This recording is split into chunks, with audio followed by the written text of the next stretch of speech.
and beat up somebody who is protesting against Donald Trump. That's not what I'm saying. These people were physically attacking other Trump supporters, and he defended them. This wasn't vigilantism. This was somebody defending another American citizen who had his rights to assemble or her rights to assemble violated. That's just the bottom line. I love how Planned Parenthood really is kind of in a pickle now, right?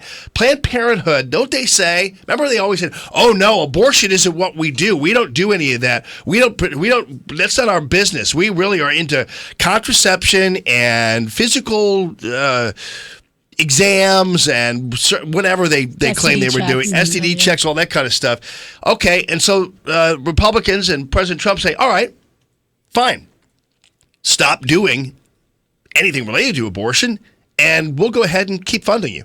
No, we don't want to do that. We don't want to stop. Oh, I thought it wasn't a big part of your business. What's so bad about cutting it out of your business? So, yeah.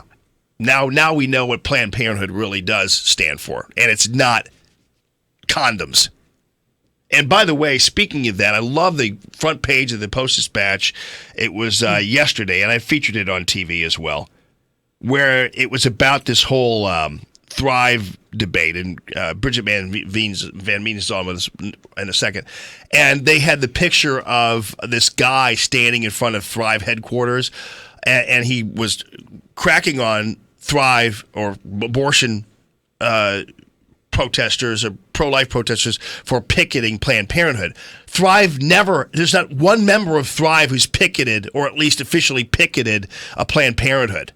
I mean, it was a complete lie. Also called them a Christian anti-abortion group, like they were the Klan or something. Bridget Van Means, ThriveAliveSTL.org. Thanks for joining us.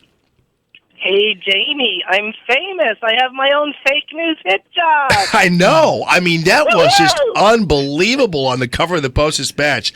Loved it. But, I loved the fact that you guys are fighting back. This Best Choice program has been in schools for 20 years. What's up? Why is it suddenly an issue? Well, this is what's so crazy. Apparently, there are like about 20 people who actually are tied very closely. You just talked about Planned Parenthood and NARAL. As you know, they're very, very activist-oriented.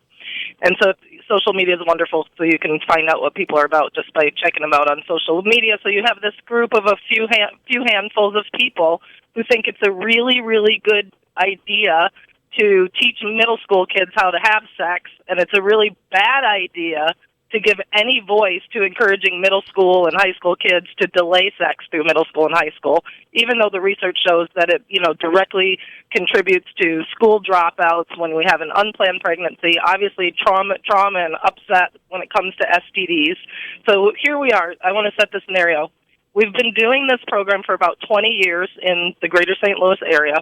In the last 10 years, we've serviced over 100,000 students. We have never had, in that 10 years, 100,000 students ever had one school complain about a class. We've never had one parent contact us about a concern in a class. We've never had one school contact us to say they've been contacted by a parent. Now, I kind of find that almost mind-blowing. I tell my staff, if I gave out $100,000 $100 bills, I'd have at least 5 people complaining because it wasn't 200 or the bill was old. Right. So in other words, the idea that this has been a seamlessly near perfect program, it's wildly popular with the teachers. We have teachers contacting us quietly because they don't want to get fired, tearfully saying, please fight. We see what you guys are doing for the kids. It's so important. We can't do this job the way you do this job. We send in kind of these rock star, wonderfully talented, gifted, and skilled educators. They're young, they're hip, and they present the message in such an exciting way, and it's mesmerizing for the teachers to see the way the kids respond to the message. We do outcomes evaluation. We know we're making an impact on how the kids are thinking and feeling about their choices.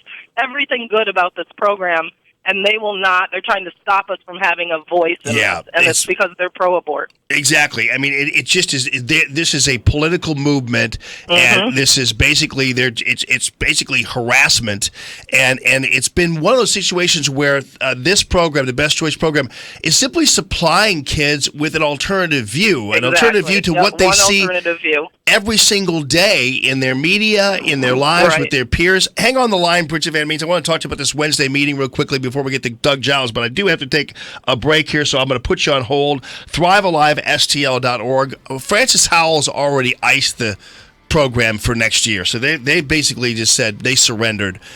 Parkway, however, is still up in the air about it. The meeting is tomorrow night at the Parkway school headquarters there, but I'll give you more information on that on the other side of this break. Plus, Doug Giles on the way, and Anthony will tell us what based means.